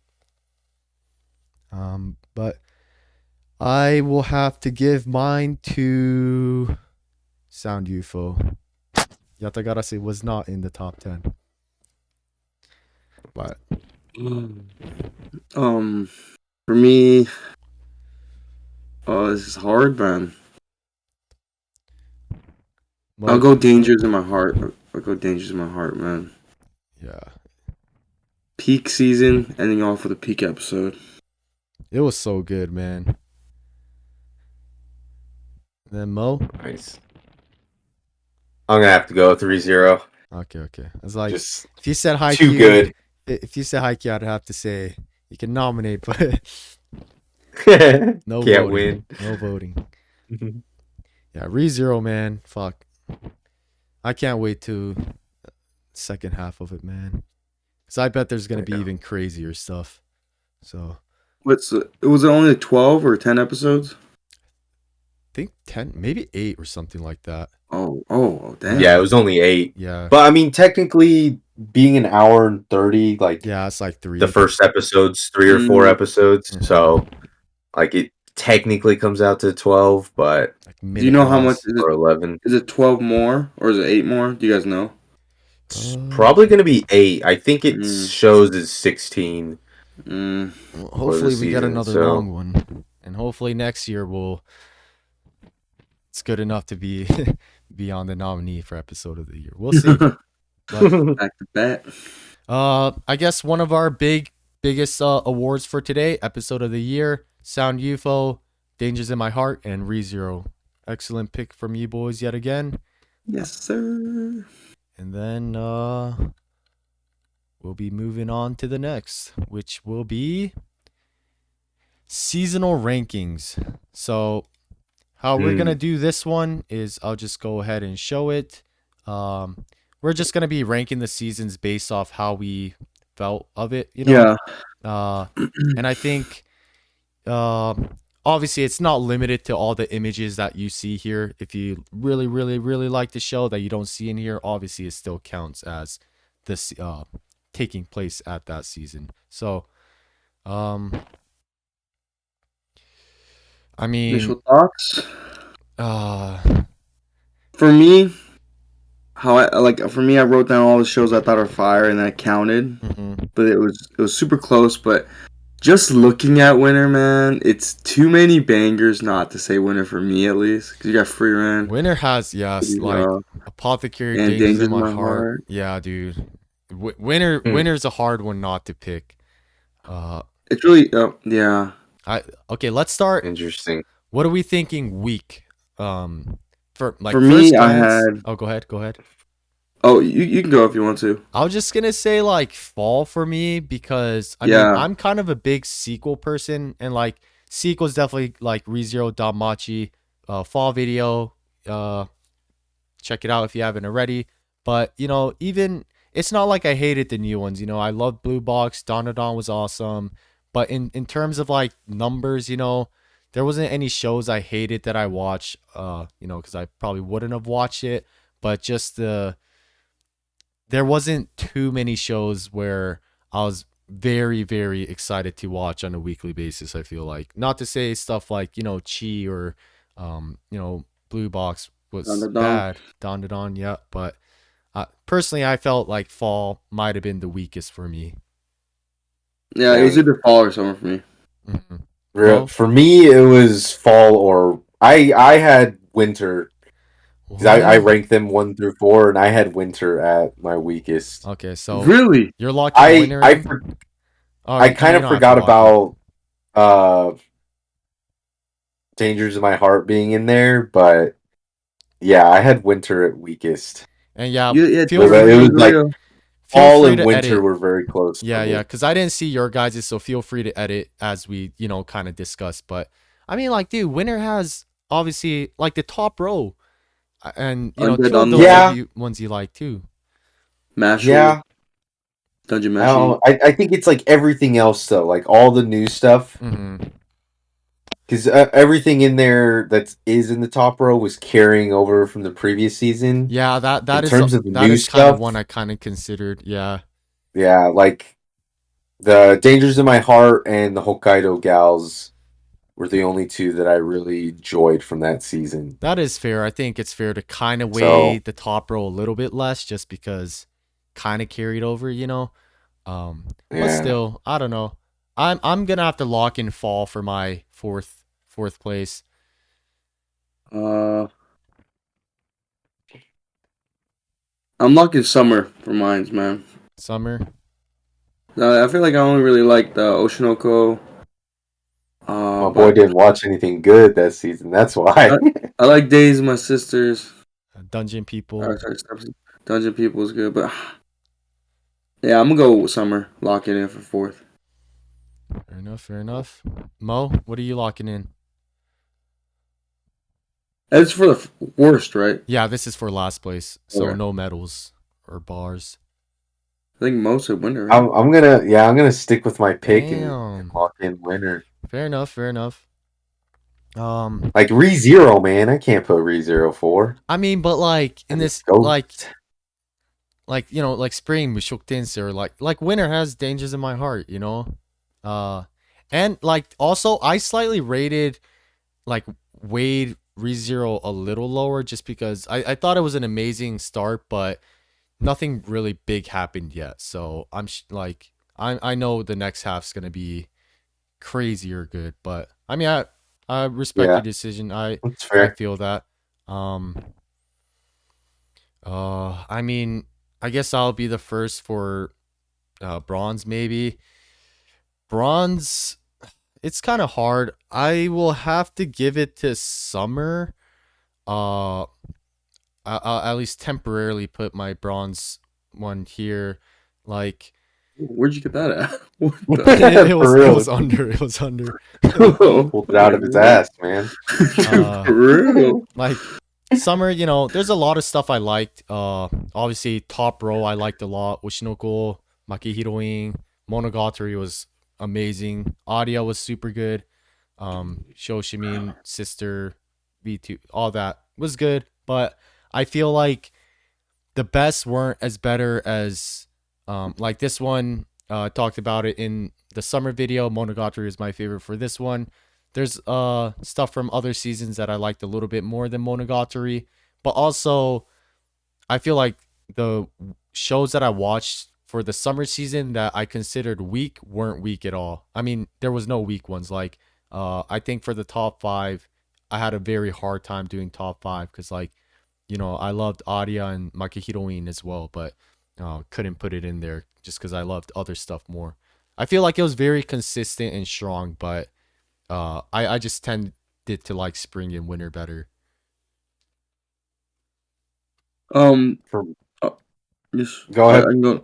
I can go next. For my third pick, for me, I already know what's number one, and then uh, definitely fall for me, man. Fall. Next, I had summer at fourth and fall at third. But for me, the fall and spring were pretty close, though.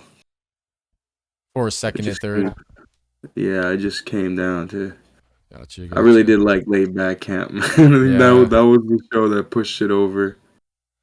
Well, This is hard rethinking, but I think I also have fall at third.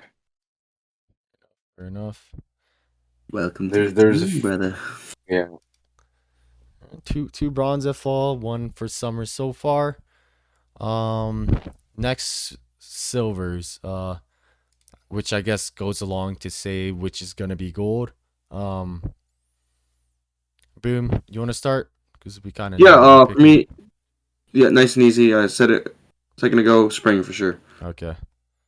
Boom, silver. Then I'll just go ahead and move your gold one. So yeah, for sure. Winter for me was my first placer. Nice, nice. Dang. I mean, I well, had oh wait, never mind, never mind. no, yeah. I had spring at silver Okay, okay. and summer at first. You I mean, said, just between Oshinoko, Aria, Makahiroi, and Giji, like those four were.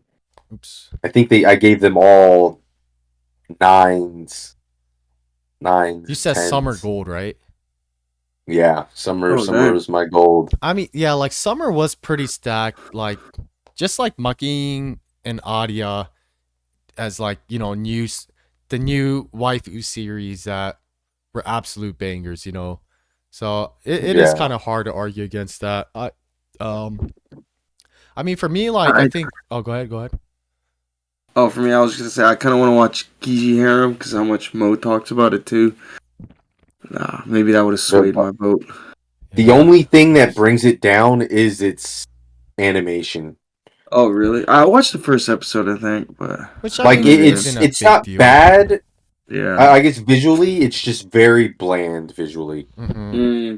I I got mean, There you. isn't too much going on. I similar see. with days with my stepsister. Like visually, like nothing special. I'd even go as It's far as to say average, right? it's yeah, like they kind of bad sometimes, but you know, really good to watch. What? Yeah, there's some scenes that it was not too good visually. Um, but yeah, I think for me, uh, like winter goes without saying. Apothecary, Free Ren, Dangers in My Heart, three big ones. Dungeon Meshi, Mahoako, really good, and the Hokkaido Girls was a fun, cute one to watch. Uh, but I think I like Spring the most just because uh, a lot of like sequels that I liked a lot. Uh, like and Spice and Wolf, not a sequel, like a remake, but got to see Spice and Wolf again. Sound UFO, Konosuba, Mushoku Tensei, Eurocamp, and then the new series like Girls Band Cry, Jellyfish Can't Swim at Night or Alone, and then Yatagarasu. Like number of new series as well as sequels were pretty stacked. So I enjoyed the series on a bunch of fronts. Like I think Nice. Winter was just Classroom with the Elite maybe is the only sequel I watched, which is good, but I guess based off this, spring is the winner just with two silvers, one gold, and then winter, and then summer, and then fall. Yeah. Yeah. But I mean, it's kind of this is just wishy washy kind of voting, kind of hard to actually judge it. But Yeah. Yeah. I know. It's all how you felt, right? Like Mm-hmm. even when I wrote these, it was super quick and I was pretty confident about it, but after we were talking about it more, I had to think a little bit more about it. Yeah, You know, because it's hard. Like but the amount of really really good shows versus like a lot of really good shows versus vice versa. The amount of like top tier shows with a little amount of decent shows, really hard to Like winter, balance. right? Yeah. So, yeah. but uh, I guess based off this, we're gonna go with spring, winter, summer, and fall. So that's it for our seasonal rankings. We had a few, I think all the seasons were good ones. All had, peaks and some letdowns, I guess. But we're hitting our final three: top 10 new series, top 15 anime, which movies, OVAs, anything included, and then our AniPeeps top 10 anime. And we did a video before this, so check out our previous video if you didn't already. We'll kind of go deep into details in regards to how we rank things and what we liked or maybe disliked about the show, why we moved it up or moved it down. So check that out if you haven't already. We will start off with our top 10 new series, which is this. So yeah, take a look. I guess I'll just mention top three for each. Mine was Apothecary Diaries, Free Rent, and Yatagarasu. Boom's Free Rent, Apothecary Diaries, De, Moe's, Alia, Girls Band Cry, and Too Many Losing Heroines. This is our top 10, just new series again. I guess, yeah, Apothecary Diaries included in there. We considered that because second core went over to Mhm. 2024 as well as free rent. So that's our top 10. We'll just jump into our next one, which is top 15. This is our list. I guess most of us had our top 10 new series in here, it looks like. But Yeah. yeah, so this is our list. Take a look. Again, check out our previous video if you haven't already. We probably, yeah, we went into detail about most of these shows here and what we like so much about it. So that leaves us with the final one on the list, which is our, I guess, conglomerate AniPeeps top 10 series list. I guess there's a movie in there, so that's my bad. But yeah, solid list. Happy with it. And yeah, that is our 2024 anime awards. We went through quite Yes, a bit. sir. We went through quite a bit. That's kind of a long one, but Good year, man. yeah, great year. Hopefully 2025 even better. Um, but yeah, no, I had fun with you guys.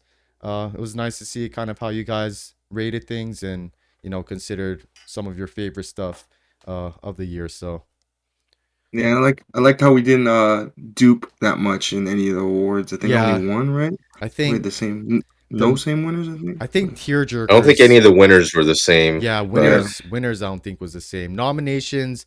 I know tearjerkers had the Mushoku Tensei scene and too many I losing know I had. heroines for visuals. I think me and yeah. you had Roxy for best female as well, if I remember correctly. But Yeah, or maybe ships. Yeah, but oh, yep, we had a lot yep. of not a lot, but good amount of overlapping nominees, which is fine. And like I think Mo said, I don't think any of the winners overlap. So yep, that is 2024. Hope you guys enjoyed the video. Make sure you like, comment, and subscribe. Comment maybe how you would have maybe your winners or maybe if we had any bad takes for 2024. Let us know in the comments and we will see you in 2025. All right, later. Peace. Peace. Later.